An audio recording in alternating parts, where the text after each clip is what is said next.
Bom dia, gente. Primeiro, enquanto a gente coloca aqui, eu queria parabenizar, através do Rodrigo Narciso, a organização de vocês. Está fantástico. O evento, assim, mostra muito sobre acreditar nas pessoas, né? Porque vocês fizeram um evento dessa magnitude, com esse potencial, com tudo isso que a gente está vendo aqui, com R$0, só com vontade de inovar realmente, de fazer acontecer. Então, gostaria de parabenizar, inicialmente. Dizer também que é sempre muito difícil falar depois de tanta gente boa. Mas vocês são tão bons que me deixaram num lugar muito confortável de fala, porque a gente vai tratar de inovação dentro dos conceitos que vocês trouxeram mais cedo, vai falar de linguagem simples dentro disso que vocês trouxeram há pouco. Muito do que vocês vão ver aqui, eu nem conhecia a Tatiane, mas eu acho que a gente troca figurinha na mesma base de leitura. Então, a gente vai falar muitos conceitos similares e vamos ter até alguns slides bem semelhantes. Então, eu hoje trago para vocês, para tentar fechar essa manhã, um case, né? A gente traz o nosso relato de experiência da assistente virtual do INSS, que abarca toda essa proposta de inovação, numa perspectiva de resolver problemas, e de linguagem simples, numa perspectiva de traduzir o direito previdenciário para as pessoas, que é uma coisa que não é tão fácil, tão simples assim. Né? Então, eu sou a Joana, né, mãe de Isaac, da Isadora, esposa do Fagner, que está ali fazendo um ao vivo para a gente. Trabalho no INSS já há 14 anos. Sou terapeuta ocupacional de formação, mas, atualmente, eu trato da linguagem simples e design de experiência, tanto no meu INSS, né, numa porçãozinha do meu INSS, mas um pouco mais profundamente no portal GovBR, na parte de serviços, e completamente na Elo. A gente, Diana e eu, que aí é a nossa próxima coleguinha que está aqui, e a Diana e a Gisele, que não puderam estar aqui, são as minhas colegas que tratam diretamente do conteúdo da Elo hoje. E aqui é a nossa equipe, né, porque ninguém faz nada sozinho. Então, eu trouxe aqui um pouco da nossa equipe da coordenação, porque cada um também tem o seu espaço na Elo, no meu INSS, e em todos os outros sistemas que giram por trás para que ela aconteça. E aí, a transformação digital no INSS não é tão novo como parece ser. Né? Na verdade, o INSS ele vem fazendo sua transformação digital há anos, e Israel está aqui para não me deixar mentir, que hoje cedo a gente já falava, desde 2012 já se falava nisso, 2013 se falava daquilo, mas em 2016 a gente já falava, pelo menos, em meu INSS. Quem aqui conhece o meu INSS? Oba, muita gente, que bom. Então, em 2016, o meu INSS estava no ar como uma plataforma digital para facilitar o acesso aos serviços e benefícios do INSS. Em 2017, o INSS fez uma grande virada de chave do ponto de vista da virtualização de seus processos de trabalho. Foi muito conhecido como INSS digital. A gente saiu do papel e foi para o sistema. A gente saiu do papel, dos processos físicos que eram, né, engavetados, arquivados, que demandavam grandes prédios, papel. Tudo isso virou coisa do passado em 2017. E a gente passou a atuar com gerenciador de tarefas. A gente passou a atuar com sistemas, os processos foram todos informatizados, virtualizados, e a gente fazia agora com que todas as concessões de benefícios e serviços administrados pelo INSS pudessem ser feitos pelos servidores sem a necessidade de utilização de papel, minimamente, fora outras coisas que a gente conseguia mais tarde. Em 2019, o meu INSS já era o principal canal de pedidos. Tá? E aí a gente já recebia pelo meu INSS e já tratava internamente pelos nossos sistemas que foram ajustados para isso, que foram modificados para isso. Só que 2020, eu acho que na vida de todo mundo a coisa mudou. Né? Mudou para real. Assim. A gente tem um mundo antes e depois de 2020, é inconteste e inegável. Órgãos que não tinham ainda o trabalho virtual como realidade tiveram que ter. E quem já estava caminhando teve que engrenar, botar com as duas pernas, dar uma voadora e chegar lá. Porque ou a gente ia para o virtual, ou o mundo ia parar e o mundo não podia parar. Imagine que trata de benefícios e serviços previdenciários, assistenciais. No boom da pandemia, a gente teve um boom de quê? auxílio-doença, a gente teve um boom de BPC, de benefício de prestação continuada, a gente teve vários booms aí que não poderiam ficar parados, né? A gente não poderia fechar simplesmente, em que pese nós termos fechado, claro, mas a gente não podia simplesmente fechar as portas do INSS e deixar o cidadão a ver navios. Eles tinham que ter uma resposta, eles tinham que ter uma forma de encaminhar suas demandas. Então, a gente já tinha o meu INSS? Tinha. Mas ele era tão conhecido, ele era tão utilizado, as pessoas sabiam como manusear o meu INSS? Nem tanto. E foi aí, com essa necessidade de falar um pouco mais dos nossos serviços, de ensinar as pessoas como acessar os nossos serviços através do meu INSS, que foi criada a ELO. Né? Ela foi criada para tirar dúvidas e orientar como fazer os pedidos e utilizar os serviços do meu INSS. Então, o que é que a ELO fazia? A ELO ela veio para ser a nossa assistente, o servidor que ficava na ponta lá no balcão dando informação. Agora, por um momento, ia ter que ser a ELO, porque a porta estava fechada e a gente precisava se comunicar com o cidadão. E a ELO, o que é que ela se transformou? Ela ultrapassou várias barreiras. A ELO ela já tem, desde 2020, 64 milhões de atendimentos. Só esse ano ela tem 6 milhões de atendimentos. Então, a ELO ela hoje é muito mais do que a nossa atendente virtual. A gente está, ao longo da nossa fala, eu vou mostrar para vocês que a gente está trabalhando para que ela seja realmente algo mais, porque ela já não comporta mais ser uma mera atendente de internet. Ela não é mais o nosso chatbot, não é mais o nosso robozinho que fica lá no cantinho da tela e diz: oi, tudo bem? Você está precisando de alguma coisa? Não, ela vai ter que entregar coisas para o cidadão, porque hoje as pessoas, né, elas querem mais da ELO, ela quer mais do assistente virtual, ela quer resolver seus problemas no assistente virtual. Ela não quer só que ela ensine, faça assim, faça assado. Você não já pode me entregar um extrato? Você não já pode me entregar essa informação? Então, por favor, me entrega, eu me identifico e você me entrega e está tudo combinado. A ELO ela trata de 90 assuntos, dos mais de 100 serviços que o INSS fala, então ela trata, né, entrega para as pessoas. Ela já trata de 90 assuntos e nós estamos com uma média de avaliação na escala de 0 a 5 de 3,8. Então, estamos caminhando aí para uma boa avaliação. Eu acredito que em breve quando a gente entregar mais serviços, mais oportunidades, formas de conversação um pouco mais aprimorada, a gente vai melhorar esse número aí. E aí eu vou mostrar para vocês como a gente pretende fazer isso. Então, como a gente construiu o roteiro da ELO, né?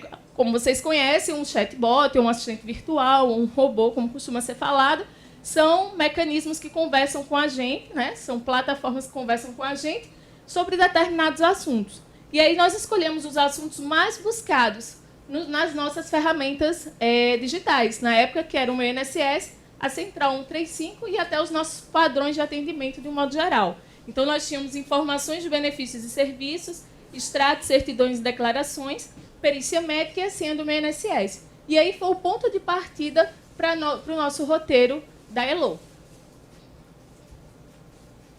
Bom, mas quem é a nossa assistente virtual, né? Ela tem uma razão de ser. Nós criamos uma persona. Essa persona, ela surgiu, Heloísa Miranda Chaves, fazendo alusão a Eloy Chaves, que é o nosso autor da lei, né, o deputado federal autor da lei de Previdência, com o apelido de Elo.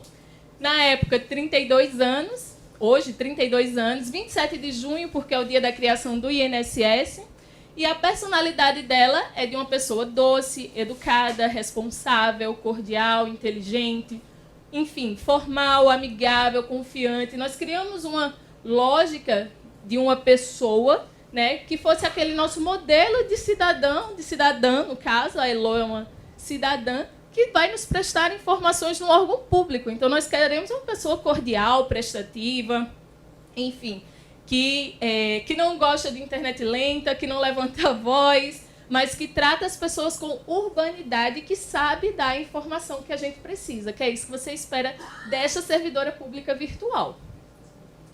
Criamos uma persona com características físicas, né? Porque, como Tatiane falou, a gente precisa dar uma cara. Não adianta mais fazer só a bolinha do robô, as pessoas têm que se identificar com aquela persona. Então, fizemos uma média da população. Mulher, a princípio, porque alguns estudos, tanto pela nossa representação feminina no serviço público, né, numericamente, Também porque existem alguns estudos que mostram essa coisa do feminino para as assistentes virtuais, né? A Siri, a Cortana, a Alexa são alguns exemplos disso. A roupa dela é uma roupa de trabalho, obviamente, mas hoje ela se adequa às datas comemorativas. Então, Carnaval, Réveillon, Natal, essas datas populares e mais do cenário nacional, ela não é muito regionalizada, ela é nacional, estamos falando de um órgão federal. Ela já se adequa também. No, outubro rosa, novembro azul, estamos na campanha.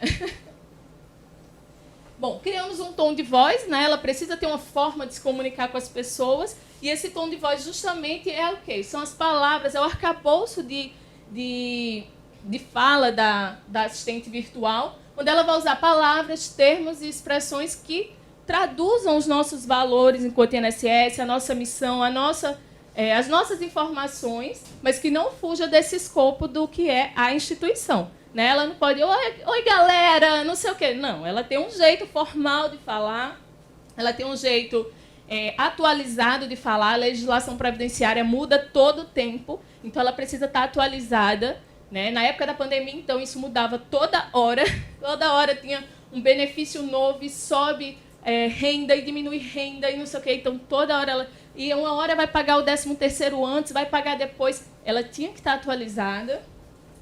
E, no mais, ela conhece e orienta sobre os benefícios do INSS, que essa era a razão inicial de ser dela.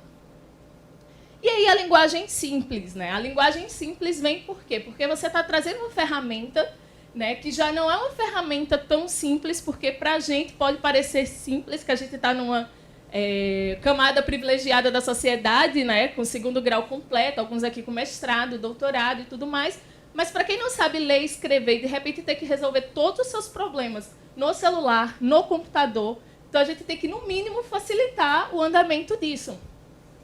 E aí, nós usamos algumas premissas da linguagem simples, mas, de um modo geral, o que é que a nossa mensagem, para ser dita como simples, tem que ter? Ela tem que estar estruturada, né? Tem que ter um texto, uma estrutura e um design que fiquem tão nítidos, né? Tão evidentes para a pessoa, que ela possa já, de pronto, entender aquela informação e, obviamente, utilizá-la. É aquela coisa, entre aquele texto que você mostrou lá da escola gigante e aquele que já dizia, ó, tal dia, tal hora, começa a aula. Quem quiser, vamos. É mais ou menos isso que a gente tem que fazer para dizer que o nosso texto está numa proposta de linguagem simples. Então, a gente toma cuidado com a escolha das palavras, jargões em órgão público e no INSS, minha gente, pelo amor de Deus. DIB, DER, DCA, CRE. Quem sabe o que é CRE? Pois é, CRE. Quem sabe o que é CRE? Comunicado, como é comunicação de resultado. Amanda, me ajuda. Ninguém sabe mais nem o que é isso, porque hoje em dia a gente já traduziu para comunicado de decisão, que isso é o resultado da perícia, gente. Simples assim. É tipo DCB. O que é DCB no jogo do bicho? Data de cessação do benefício. Gente, é o dia que o benefício vai acabar. Eu quero saber quando eu vou parar de receber dinheiro. É isso, ó. Quando é que eu vou voltar a trabalhar? Tal dia. Pronto, é isso que eu preciso saber. Então, são essas coisas que a gente tem tentado amenizar com a linguagem da nossa assistente virtual. Então, nós tentamos traduzir. Algumas ainda estão um pouco arraigadas, porque quando a gente fala de órgão público, tem coisa que, para mudar, é uma mudança estrutural. Né? Não é chegar e dizer, a partir de agora eu vou falar simples.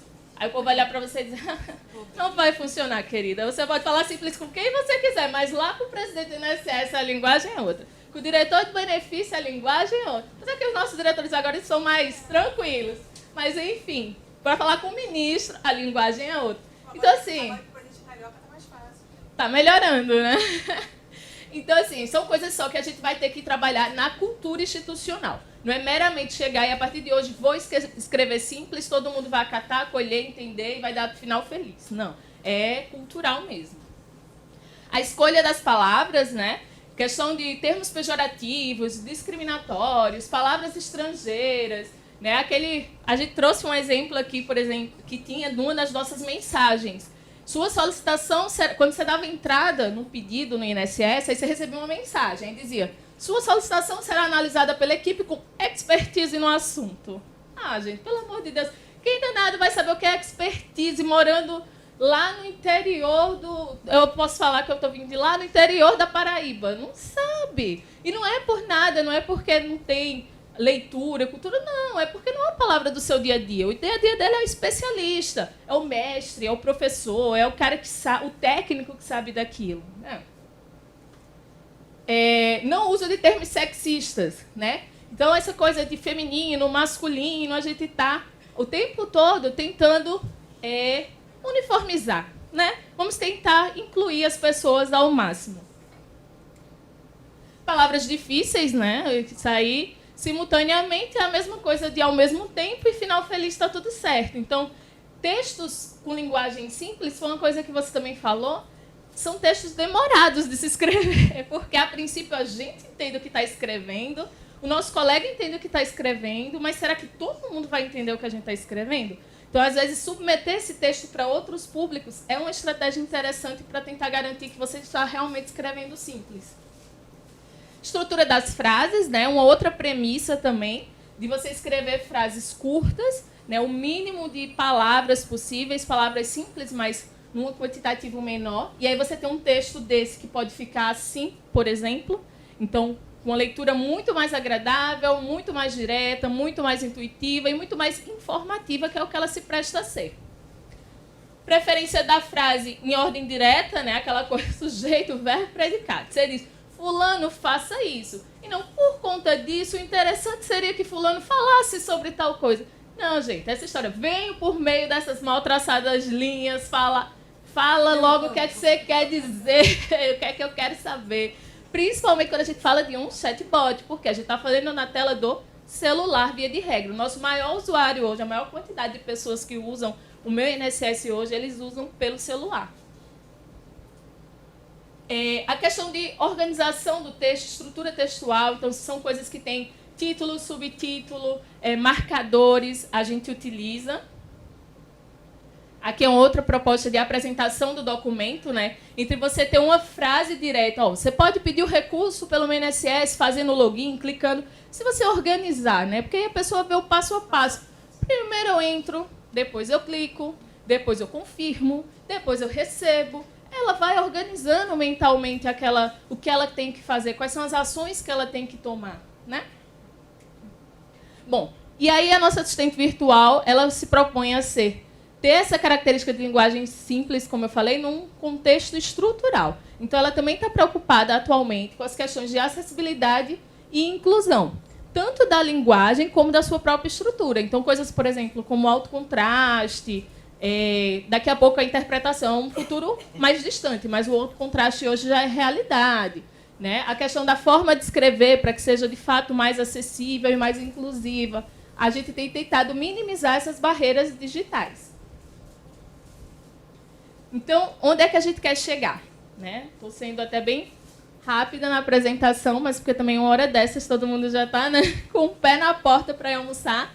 Mas agora, em abril, a gente vai entregar para a sociedade a emissão de extratos pela assistente virtual, porque é uma demanda gigante. Todo mundo, talvez não conheça, mas todo mundo já ouviu falar no CNIS, ou no seu extrato de contribuições previdenciárias, ou no seu histórico de contribuições previdenciárias, ou enfim, naquele papel que o INSS tem que diz onde você trabalhou, quanto você ganhou, que dia você entrou e que dia você saiu. Esse é o CNIS. E a gente vai começar a entregar ele na assistente virtual. Assim como histórico de benefícios, assim como resultado da perícia, enfim. A princípio, nós vamos emitir 7 extratos, mas daqui para o final do ano, dando tudo certo, serão 17 extratos. E o final vai ser muito feliz para o cidadão que vai poder conseguir suas informações sem necessariamente entrar no meu INSS.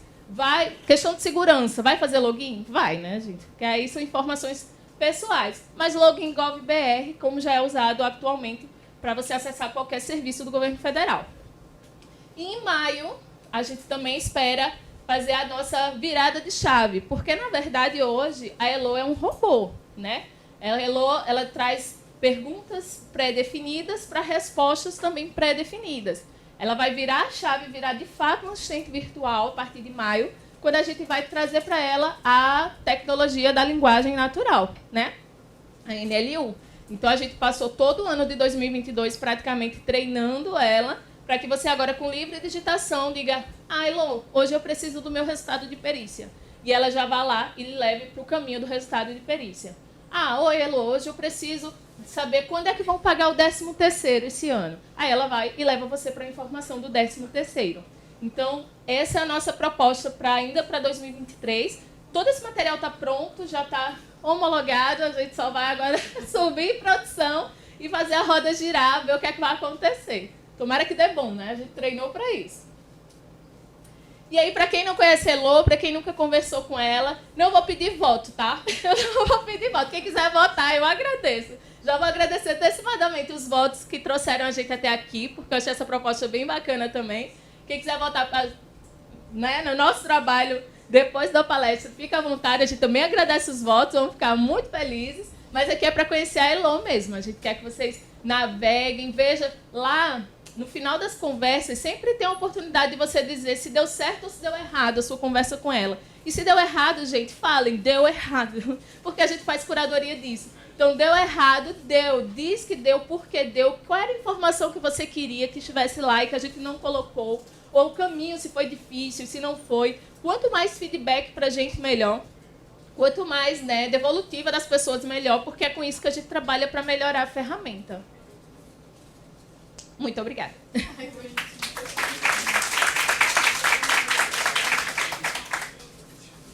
Joana, muito obrigada. Orgulho demais, né, como brasileira, ver um órgão assim deslanchando na assistente virtual. E tem até o jargão, né? Fila do INSS, certamente, Elô, ajuda a diminuir. Ah, é.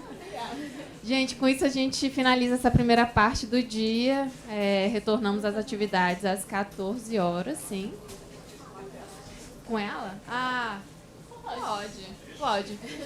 Ok. Então, assim, só como últimos recados, lembrando para pegar o copo aqui quando vocês estiverem na saída e a gente volta às 14 horas. Mas a gente retoma aqui com o Joana. Vai, Joana. A apresentação eu deixei para colocar depois de agora, né? Porque senão ia ser surpresa, minha gente. Aí eu deixei, mas assim que terminar aqui eu já coloco lá. Pode falar.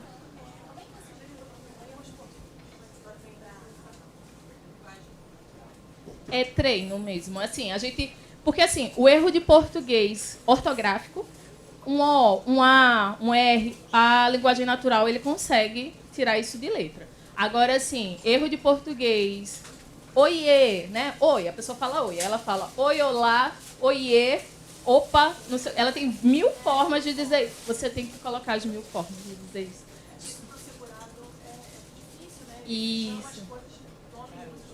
Isso, e a gente, assim, como a gente também já tinha esse trabalho de curadoria do que a pessoa não entendeu, então era o único lugar onde ela escrevia alguma coisa, a gente também pegou daquilo que ela já escrevia, a forma que ela escrevia e levou lá para o treino da linguagem natural. Oi, bom dia. Meu nome é Cristiane Benvenuto, eu trabalho na Secretaria de Fazenda do Estado de Mato Grosso e lá nós temos a Yara, que é um chat também, um robô, que atende IPVA.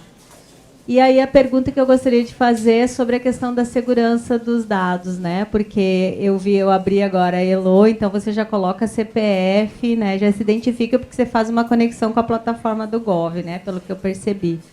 E lá a gente tem algumas questões em relação à segurança, né? Segurança dos dados e tudo mais. Como que vocês resolvem essa questão da privacidade dos dados? Aí a gente tem o suporte da DataPrev, né, para fazer... Tem uma equipe de segurança DataPrev que toma conta disso. Mas quais são os cuidados dos leigos aqui para a gente fazer acontecer? Cuidado 1. Hoje ela está só com acesso ao nome e CPF. Mas quando ela virar a chave e começar a fornecer extrato, ela vai lhe obrigar a fazer um acesso GovBR. O acesso GovBR, ele tem uma escala de segurança natural, né? Você coloca seu CPF e sua senha que foi gerada lá em outrora. Que mais? Quando a gente vai, mesmo assim, quando a gente vai disponibilizar a oferta dos benefícios, por exemplo, a gente diz, você tem 3 benefícios aqui, a gente não coloca o número completo do benefício, alguns são, a gente mascara com X, tá? O que mais? Você só, depois que você sai da ferramenta, ele lembra para você que você está saindo do GovBR. A gente fez, ele vai clicar no X lá, finalizei meu atendimento, vou clicar no X. Aí ele vai e pergunta, você vai sair do GovBR? Aí, se você disser sim, ele fecha tudo e já não tem mais seus dados naquele computador. Ele apaga tudo e você volta. Porque foi um cuidado, inclusive, da homologação. Quando a gente fechava, ficava lá o acesso da pessoa. Aí a gente, opa, não, isso aí, se ele for ver numa lan house, se ele for ver em algum lugar, vai ficar CPF. Não. Fechou, pergunta dele. Porque aí também, se ele disser que não quer fechar, está no poder dele dizer que sim ou que não. Mas se ele disser que sim, os dados são apagados do computador. Vocês comunicam a LGPD quando abre ela? Não, tá, a LGPD, porque ela faz a interface, na verdade, do meu INSS, né? Ela consome do meu INSS para entregar para o cidadão. Então, a LGPD a gente comunica no meu INSS. Nada? Ela foi desenvolvida no INSS ou vocês fizeram uma contratação de solução, né? Um pouco de cada. A gente desenvolveu no pensar a ELO, estruturar roteiro, estruturar o que a gente queria.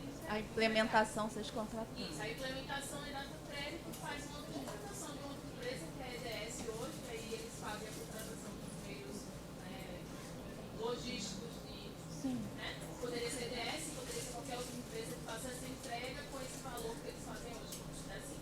Então, essa parte tecnológica da assistência, a gente Terceirizou. Mas, Só a estrutura, o planejamento, o perfil. Mas aí vocês teriam que mandar para eles. Porque é um Né? trabalho conjunto da tríade, sabe? Hoje a gente não trabalha com desconectado. É INSS, DataPrev e EDS. Então a gente estrutura a solução, a gente pensa a solução e deixa com a EDS e a DataPrev fazer o mão na massa, a parte de informática que a gente não sabe, né? De tecnologia que a gente não sabe, de programação, vamos dizer assim. Então, a segurança da informação, a gente diz, ó, eu não quero que os dados do cidadão fiquem lá. Aí ele vai criar lá a ferramenta para o dado do cidadão não ficar lá. Entendi. Obrigada. Mas gera todos os dados da ELO. A gente tem a ELO e a gente tem e temos mais dois, o Omni e o Kibana, que são duas outras ferramentas, dois outros sistemas que tudo ele guarda. Então guarda o número de acessos, os dias, as notas, as avaliações, os que as pessoas escreveram, tudo. A gente guarda tudo, porque a gente precisa de tudo.